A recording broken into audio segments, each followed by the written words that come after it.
당신의 마음을 토닥토닥 위로해 드릴게요.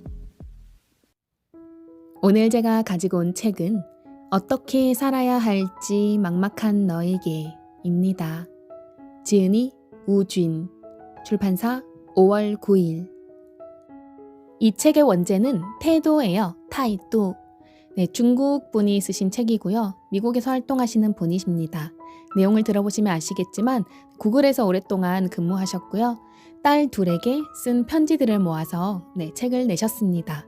이 태도라는 책뿐만 아니라 여러 가지 책이 있어요. 주제별로 다 묶여 있으니까 다른 책도 한번 보시면 좋을 것 같아요. 110페이지 12번째 편지. 좋은 사람이 되어라.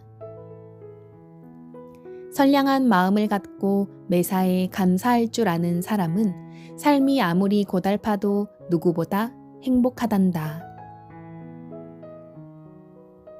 미국의 고등학교 시기인 11학년과 12학년은 아이들이 가장 바쁠 때다. 성적 관리도 해야 하고 각종 사회활동에도 참여해야 하며 대학에 제출할 입학 서류도 준비해야 하기 때문이다. 그래서 이 시기에 많은 학생들이 며칠 밤을 새기도 하고 스트레스에 괴로워하기도 한다. 나는 멍화가 첫째 딸이에요. 멍화가 대학 진학 때문에 너무 많은 스트레스를 받지 않았으면 했고, 더불어 어떤 대학을 가는가 보다 더 중요한 것은 좋은 사람이 되는 것이라는 사실을 알려주고 싶어 다음과 같이 편지를 썼다. 멍화와 멍신에게. 멍화는 이제 2년 후면 고등학교를 졸업하는구나. 당분간 내게 가장 중요한 일은 대학 입학 원서를 준비하는 일일 거야. 물론 우리도 내가 좋은 학교에 들어가기를 바라지만 무엇보다 내가 스스로 열심히 노력하는 모습이 정말 보기 좋구나.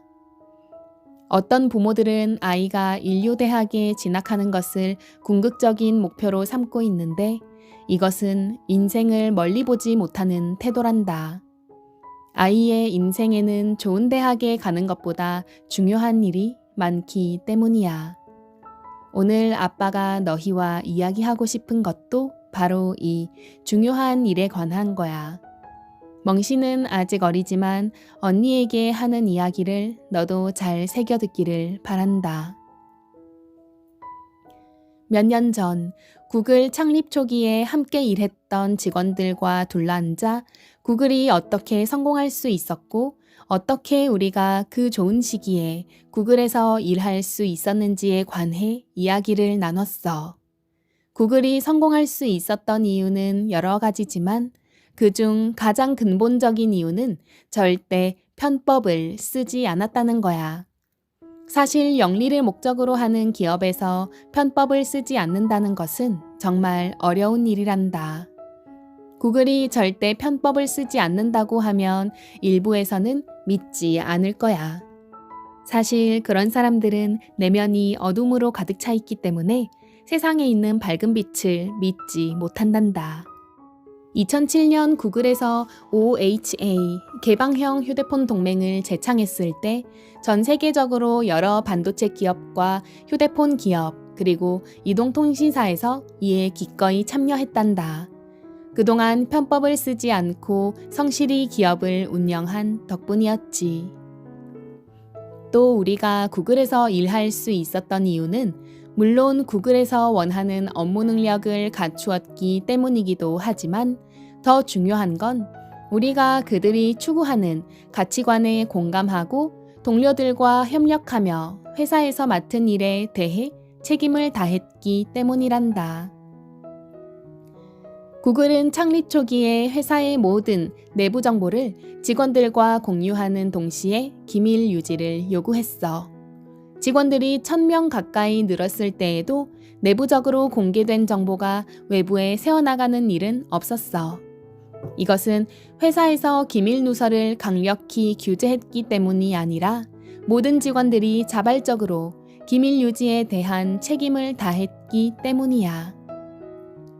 이렇게 책임감 있는 사람들이 모여 있으니 회사의 규모는 작아도 큰 경쟁력을 키울 수 있었던 거야. 반면 직원을 뽑을 때 능력만 보고 인성을 중시하지 않는 회사들은 수익이 늘어나기 시작하면 직원의 수와 상관없이 내부적으로 갈등과 분열이 끊이지 않는단다. 회사뿐만 아니라 사람도 역시 능력보다 인성이 훨씬 중요해. 이 사실만큼은 너희가 평생 잊지 않기를 바란다. 능력이 조금 부족해지면 계속 노력하면 돼.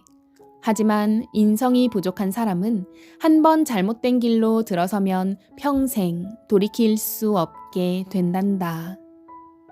아빠는 그동안 똑똑하고 좋은 학교를 나왔지만 남을 배려할 줄 모르는 이기적인 젊은이들을 많이 봐왔단다. 그들은 오직 자기 자신에 대한 생각밖에 없어서 결국 다른 사람에게 피해를 주고 스스로도 피해를 입는 지경에 이르게 돼. 그래서 우리는 회사에서 직원을 뽑을 때 능력보다 인성을 더 중요하게 본단다. 능력이 부족한 사람은 성과를 조금 덜 낼 뿐이지만 인성이 부족한 사람은 회사에 엄청난 피해를 주거든. 올바른 인성은 타고나는 것이 아니라 어려서부터 작은 경험들을 통해 길러지는 거야. 인성이 올바르지 않은 사람은 대부분 어렸을 때 부모가 가정교육을 소홀히 했을 가능성이 커. 대부분 가정 형편이 좋지 않거나 부모가 너무 바쁜 가정에서 이러한 현상이 두드러지게 나타나곤 하지. 그런데 때로는 부모의 관심이 부족해서가 아니라 한쪽으로 치우쳐서 아이의 인성에 문제가 생길 때도 있어. 예를 들어 부모가 아이의 성적만 지나치게 중시하고 엄격히 관리하면서 다른 부분의 성장은 소홀히 한다면 아이의 마음속에 반감이 생겨 부모의 기대와는 정반대로 자라게 된단다. 아빠는 너희를 가급적이면 혼내지 않고 사랑을 아낌없이 주려고 노력해왔어. 너희 할머니가 아이들에게 너무 관대한 것 아니냐고 아빠를 나무랐을 정도였지. 아빠는 너희가 학교 성적이 좋지 않아도 괜찮아. 하지만 만약 성적이 좋지 않다고 이를 감추거나 거짓말을 한다면 분명히 크게 혼낼 거야. 그건 성적의 문제가 아니라 인성과 관련된 문제이기 때문이야.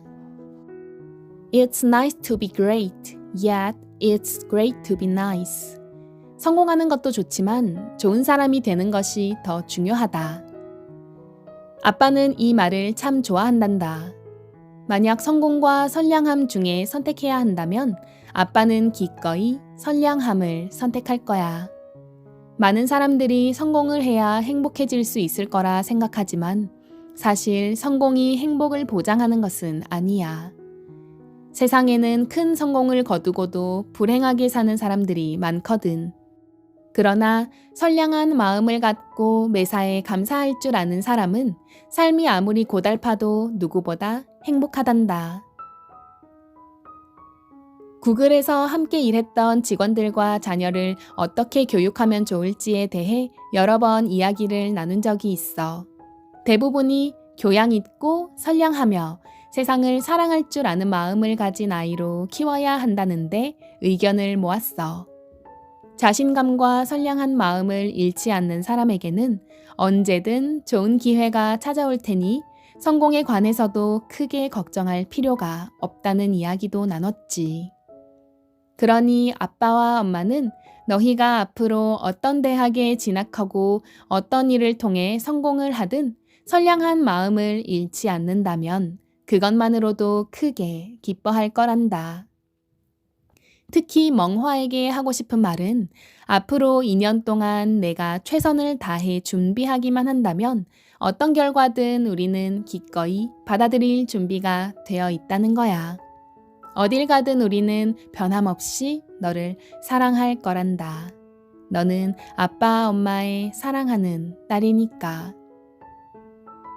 어떻게 해야 인성이 바른 아이가 될 수 있는지 궁금하다면 다음의 4가지 사항을 꼭 기억하렴. 성실하고 신용을 지킬 것, 근면하고 자율적이며 겸손할 것, 친절하고 상냥할 것, 영어로는 nice 할 것, 정직하고 공정할 것. 이 네 가지만 명심한다면 바른 인성을 가진 사람이 될 수 있어. 오늘 이 편지를 쓴 이유는 멍화 내가 앞으로 2년 동안 학업에 큰 부담을 가질 필요가 없다는 것을 알려주기 위해서야. 아빠는 내가 선량한 마음으로 다른 사람을 배려할 줄 안다면 그것만으로도 정말 기쁠 거야. 멍신도 어려서부터 좋은 습관을 기르도록 하렴. 아빠로부터. 네, 여기까지 읽어드리겠습니다. 참 단순하지만 정말 좋은 내용인 것 같아요. 중간에 제가 중국어로 원서로 먼저 읽었는데 역시 빠지는 내용들이 참 많아서 약간 아쉬운 책입니다. 중국어 원서를 읽어보면 아빠가 굉장히 직설적으로 많은 비유를 들거든요. 그런 직설적인 부분들이 조금은 불편할 수 있겠다고 이 역자분 이 옴기니께서 생각하셨는지 번역을 하시면서 꽤 많은 내용을 빼셨어요. 저는 그 부분들이 굉장히 핵심적이라고 생각했는데 많이 콕콕 와닿았거든요. 네, 그런 면에 있어서 약간 아쉽지만 어쨌든 유하게 잘 풀어내신 내용인 것 같습니다. 들어주셔서 감사합니다. 사랑합니다. 다음에 또 만나요.